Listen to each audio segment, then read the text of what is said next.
இருந்து ஒரு நிமிடம் திரு சரவணன் ஐயா அவர்களுக்கு ஒரு மௌன அஞ்சலியை செலுத்துவோம்.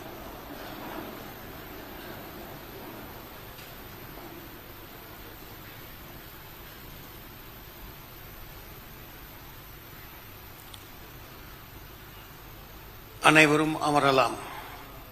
மேடையில் உள்ள பெருமக்கள் எம் சரவணன் அவர்களின் திருவுருவ படத்துக்கு மலர் அஞ்சலி செலுத்துவார்கள்.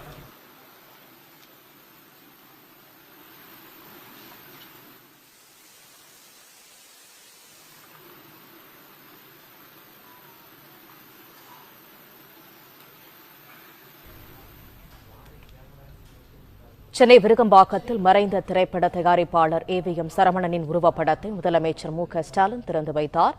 கூடுதல் தகவல்களை தருகிறார் எமது செய்தியாளர் ரகுபதி. முழு விவரங்கள் என்ன?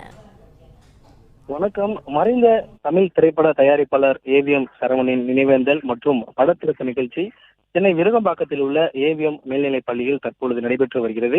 இதில் தமிழ்நாடு முதலமைச்சர் மு.க.ஸ்டாலின் கலந்து கொண்டு அந்த படத்தை திறந்து வைத்து தற்பொழுது சிறப்புரையாற்றி வருகிறார். அந்த காட்சி தான் தற்போது பார்த்து வருகிறோம். இந்த நினைவேந்தல் நிகழ்ச்சியில் நடிகர் ரஜினிகாந்த், கமலஹாசன், வைரமுத்து மற்றும் பல்வேறு திரைப்பிரபலங்கள் கலந்து கொண்டிருக்கிறார்கள். குறிப்பாக சொல்ல வேண்டும் என்றால் நல்லி குப்புசாமி, எஸ்.பி. முத்துராமன், வி.சி. குகன், பாலசுப்ரமணியம், எம்.எஸ். குகன், அருணா குகன் என அவர்களது குடும்பத்தாரும் இந்த நினைவேந்தல் படத்திருப்பு நிகழ்ச்சியில் தற்பொழுது பங்கேற்றிருக்கிறார்கள்.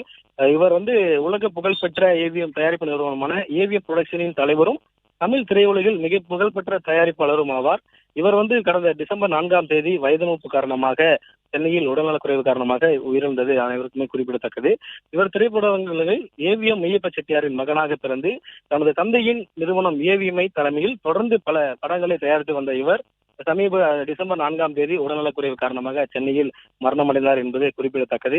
தற்பொழுது இந்த நிகழ்விற்கு தான் விருகம்பாக்கத்தில் இருக்கக்கூடிய அந்த மேல்நிலைப் பள்ளியில் படத்திருப்பும் நினைவேந்தல் நிகழ்ச்சியும் தற்போது நடைபெற்று வருகிறது. இந்த நிகழ்ச்சியில் தமிழ்நாடு முதலமைச்சர் மு.க.ஸ்டாலின் கலந்து கொண்டு இந்த படத்திருப்பு விழாவை திறந்து வைத்து சிறப்புரையாற்ற இருக்கிறார்.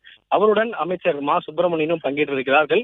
தொடர்ந்து இந்த ரஜினிகாந்த் மற்றும் கமலஹாசன் உள்ளிட்டோர் அவருடைய ஏவிஎம் சரவணனை பற்றிய நினைவுகளையும் பகிர்ந்து கொள்வார்கள், சிறப்புரையாற்றுவார்கள் என்று கூறப்படுகிறது.